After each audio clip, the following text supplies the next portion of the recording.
Hi, ito po ang sublimation machine namin dito sa Transfer 8999. Andito po ang aming printer head. And nandito naman po ang aming wiper, itong aming copy. Ganito naman po ang tamang pag-head clean.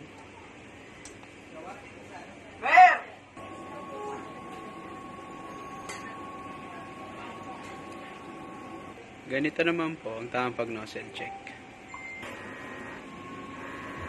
Ito naman po ang aming nozzle check. Ito naman po ang aming ink tank system. Maayos naman po.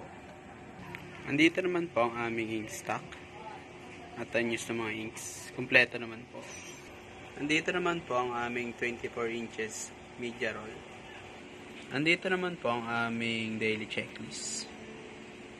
Andito naman po ang aming daily output. Bali, this week po ay nakapag-run kami ng 28 meters.